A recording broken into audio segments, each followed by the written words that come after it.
아브라함의 아내였던 사라에 대해서 제가 그녀의 숨겨진 이야기, 그녀가 아무도 몰랐던 엄청난 두려움과 고통을 극복하고 하나님께 믿음의 여인으로 인정받은 그 놀라운 이야기를 드리고자 합니다. 보통 아브라함에 대해서는 묵상을 많이 하고 설교도 많이 들어요. 그런데 사라에 대해서는 특별한 그런 말씀들이 별로 없는 것 같아요. 근데 베드로 사도는 신약 성경에서 예수님의 수제자였던 베드로 사도는 어떻게 사라를 잘 알았는지 그가 쓴 편지 베드로전서 3장 6절에 사라의 믿음에 대해서 얘기하고 있거든요. 이렇게 말해요. 사라가 아브라함을 주라 칭하여 순종한 것 같이 너희는 선을 행하고 아무 두려운 일에도 놀라지 아니하면 그의 딸이 되리라. 이렇게 말해요. 사라가 아브라함을 주라 칭했대요. 아무 두려운 일에도 놀라지 않고 계속 자기 길을 걸어갔대요. 그것이 이제 사라를 믿음의 여인으로 친 이유라고 말을 하거든요. 사라가 아브라함을 주라 칭했다까지는 뭐 그랬나 이렇게 생각할 수 있는데 아무 두려운 일에도 놀라지 않았다. 여기 이 구절이 있잖아요. 사라가 어떤 일을 당했길래 두려운 일이 있었고 그것을 놀라지 않고 묵묵히 당해서 믿음의 대열에 오를 수 있었을까요? 그것이 여러분 창세기 12장에 나와 있어요. 창세기 12장에 보면 하나님께서 하란에 있었던 아브라함을 부르거든요. 아브라함을 75세였던 아브라함을 부르시면서 내 본토 친척 아비 집을 떠나서 내가 너에게 지시할 땅으로 가라. 그러면 너는 복이 될 것이다. 내가 너에게 땅을 주고 내 자손이 번성케 되고 열국이 너로 인해서 복을 받을 것이다. 이렇게 말을 해요. 근데 이 이야기를 듣고 아브라함이 길을 나섰는데 그 길을 묵묵히 따라 나선 사람이 사레였잖아요. 처음에 이제 사라의 본 이름이 사레였거든요. 사레는 거기 하나님께 직접 어떤 꿈을 꿨다든지 뭐 말씀을 들은 이야기가 없어요. 그러니까 남편의 말을 듣고 남편이 하나님께 말씀을 들었다라는 그것을 쫓아서 사라는 말없이 자기의 주가 되는 남편을 따라서 그 먼 길을 나섰어요. 제가 성지순례를 가서 보고 깜짝 놀랐잖아요. 아브라함이 그 하란에서 가나안 땅으로 왔던 그 길이라고 가이드 선생님이 설명을 해줘서 봤는데 그 길 여러분 버스로도 다니기 힘든 길이었어요. 돌산이에요. 엄청난 협곡이고 너무 높고 너무 깊은 골짜기들이 반복되는 길이고 그 옆에 바로 낭떠러지예요. 그게 지금으로부터 4000년 전에 아브라함 시대거든요. 그때 아브라함이 치안도 안 좋았잖아요. 그때 어디 하란이라는 곳에서 모르는 가나안 땅으로 그 길을 짐승의 어떤 수레를 끌고 종들을 데리고 갔을 거라고 생각하면 그 사라가 얼마나 아브라함도 두려웠겠지만 사라는 얼마나 더 두려웠을까. 왜냐하면 아브라함은 하나님께 직접 말씀이라도 들었죠. 사라는 남편 말만 듣고 지금 가는 거거든요. 그런데 그 길을 묵묵히 따라 나선 거예요. 사라의 이야기가 전혀 없어요. 그런 걸로 봐서 그냥 사라는 순종함으로 남편을 믿음으로 그 길을 따라 나선 거였어요. 그래서 결국 가나안 땅에 갔어요. 그곳에 가서 아브라함이 세겜성 모래 상수리 나무 거기서 하나님께 제단을 쌓고 예배를 드리고 뭔가 그 지역에는 이미 아모리 족속이 다 자리를 차지하고 있었지만 하여튼 하나님의 말씀에 순종해서 도착한 데까지는 일단 임무 성공이었어요. 왔는데 그 다음에 문제가 생겼잖아요. 도착한 지 얼마 안 돼서 분명히 하나님께서 가라고 해서 약속의 땅에 왔는데 그 땅에 기근이 찾아왔어요. 그것도 아주 혹독한 기근이었어요. 그 땅에 이미 살고 있는 사람들도 힘들었을 그 기근에 아브라함은 몹시 당황을 해서 자꾸자꾸 남쪽으로 내려가서 결국 나일강이 있는 이집트까지 가게 됐어요.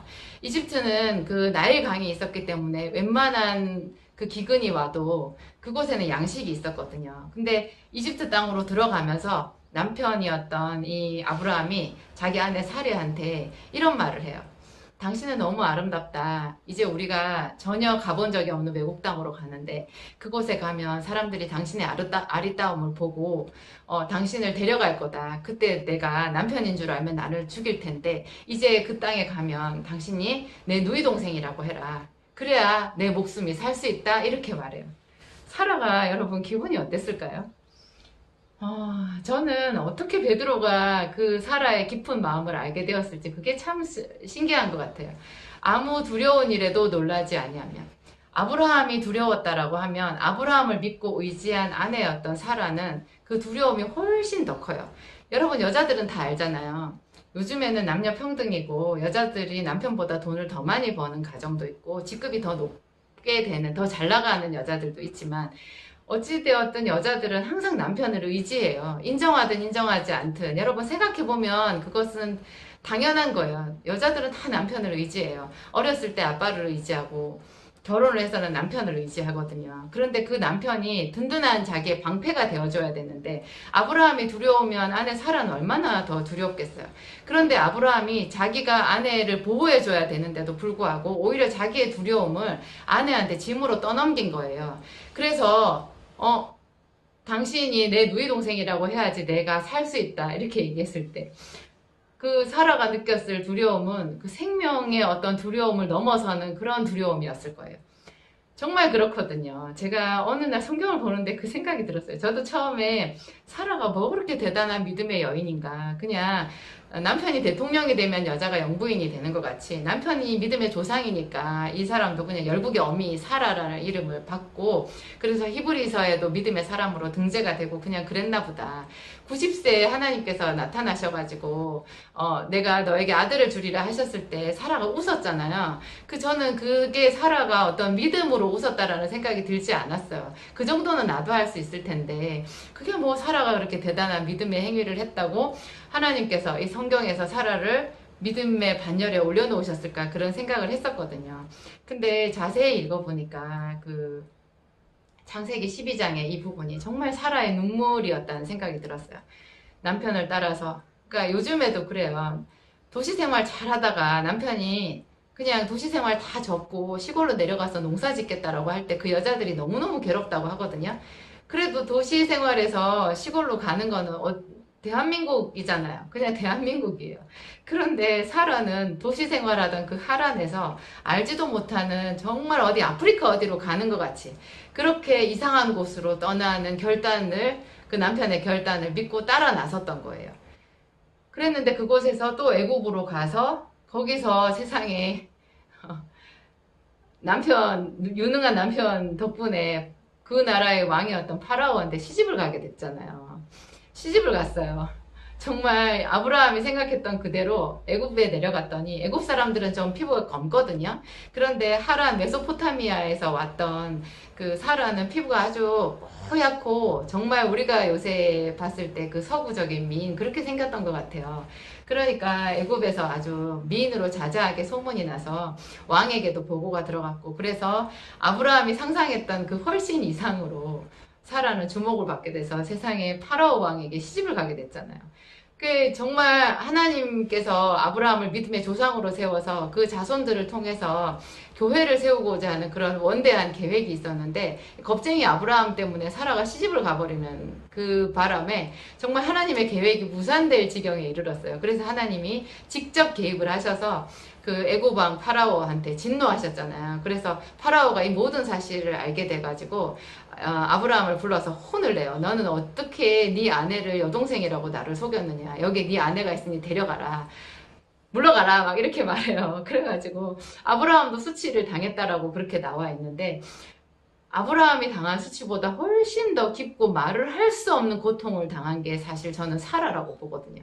여러분도 창세기 12장을 한번 보세요. 그 깊은 의미를, 이 사라의 눈물을. 그런데 나중에 이제 시간이 지났어요. 시간이 지나서 창세기 16장을 보면 바로 앞에 15장에, 창세기 15장에 그때 이제 아브라함이 그 가나안 땅에 도착을 한 지 거의 10년 가까이 됐을 무렵이었거든요. 그때 하나님께서 그 아브라함을 찾아오셨을 때 하나님이 이제 아브라함하고 어떤 계약을 체결을 하면서 그 유명한 창세기 15장 있어요. 그러면서 이제 아브라함에게 처음에 75세 때 약속하셨던 그 약속을 다시 한번 아주 공고하게 해주는 장면이 있거든요. 그 약속 안에는 자녀를 주시겠다, 별과 같은 수많은 자손을 주겠다, 그 약속이 또 있었어요. 그랬는데 바로 그 뒤에 16장이 되면 이제 사라가 남편한테 말을 하죠. 사례가 남편한테 말을 하죠. 여호와께서 내 출산을 허락하지 아니하셨으니 당신이 내 몸종 하갈에게 들어가라. 그를 통하여 아들을 낳으리라. 이렇게 얘기해요. 보통 목사님들이 이 부분을 설교를 하실 때 그 사라가 믿음이 없어서 자기 몸종 하가를 줬다 이런 식으로 말씀을 많이 하시더라고요. 그런데 그 말씀도 물론 맞겠지만 그냥 단순하게 믿음이 없다라고 치부해 버리기에는 사라의 고통이 너무 커요. 여러분 어떤 그 믿음이 있다 없다를 떠나서 어떤 여자가 자기 남편에게 다른 여자를 아내로 줄 생각을 할 수 있겠어요? 그 눈 뜨고 정신이 멀쩡한 여자면 그런 결단을 절대로 할 수 없어요. 사라엔 피눈물이 들어가 있는 거예요. 그렇게 그럴 수밖에 없는 게 그 앞에 하나님이 아브라함에게 자손을 약속하실 때 한 번도 사라를 언급하신 적이 없어요. 네 아내 사라를 통해서 내가 너에게 자손을 주겠다 이렇게 말씀하신 적이 없어요. 그 사라는 처음부터 불임이었다고 그 창세기 11장에도 나와 있거든요. 자기는 자녀를 못 낳는 거예요. 결혼을 한 지 수십 년이 지나도 애를 못 낳고 있는 중이었어요. 그런데 남편에게 자손을 주신다고 했는데 10년이 지나도 계속해서 아이가 없으니까 사라가 이렇게 말한 거예요. 여호와께서 내 출산을 허락하지 아니하셨으니 이렇게 말한 거예요. 그것은 사라의 입장에서 불신앙이라고 말할 수 없어요. 그냥 저는 봤을 때 정말 남편과 하나님을 위해서 자기를 희생한 거예요. 그래서 그 뒤에 일련의 사건들 있잖아요. 그 하갈이 몸종이었던 하갈이 임신을 했을 때 자기 여주인이었던 사례를 멸시하잖아요. 그때 사례가 인고로서 더 참지 않아요. 그때 남편한테 말하거든요. 내가 당하는 이 모욕은 당신이 받아야 옳도다. 여호와께서 당신과 나 사이에 판단하시기를 원하노라. 이렇게 말해요. 굉장히 무섭고 단호하게 말하거든요. 근데 이렇게 말했을 때 또 아브라함도 그대의 여종은 그대의 수중에 있으니 그대의 원하는 대로 하라 이렇게 말해요. 하나님께서도 나중에 보면 그 하나님의 사자가 도망 나간 그 하갈을 만나잖아요. 그때 하갈을 부를 때 사레의 여종 하갈아 이렇게 부르면서 너의 여주인 사라에게 돌아가서 순종해라 이렇게 말하거든요. 그러니까 결국 하나님도 아브라함도 다 사라의 편을 들어준 거예요. 왜 그렇게 했을까요? 저는 이 모든 비밀이 창세기 12장에 다 있다고 봐요. 이미 사라는 그만큼 아브라함을 순종했고 아브라함을 통해서 받았던 모든 고초를 말없이 겪었고 그 바로에게 시집을 가는 그런 수치도 말없이 다 경험하고 인고를 한 거예요. 그래서 그 이후에 여러 가지 어려운 일들이 있었을 때 아브라함도 군말 없이 사라의 편을 들어주고 베드로 사도도 그것을 알고 베드로전서 3장 6절에 사라의 믿음을 칭찬하는 그런 이야기가 들어있는 것 같아요. 여러분 요즘에는 여자들이 남편에게 순종하는 것을 좀 현대적인 어떤 감각에 맞지 않는 그런 것이라고 생각하는 경향도 있는 것 같아요. 그런데 우리가 섣불리 이렇게 생각할 일은 아니고 남편의 말을 듣고 남편의 말에 어떤 권위를 세워주고 그래서 남편이 잘못된 결정을 해서 사업이 망하기도 하든지 어떤 실수를 하더라도 그 과정 가운데에서 묵묵히 하나님께 기도하면서 남편을 원망하지 않고 견디는 그런 일련의 일들이 우리가 해야 되는 일이 아닌가 그런 생각을 했어요. 그러니까 애시당초 결혼부터 조심해서 해야 되겠죠. 믿지 않는 사람과 결혼했다가는 큰일 나는 것 같아요. 뭐 그 더 이상의 상세한 이야기는 또 여러분들 스스로 묵상해 보면서 더 생각해 보기로 하고요. 오늘 제 이야기는 여기까지 하겠습니다. 감사드립니다.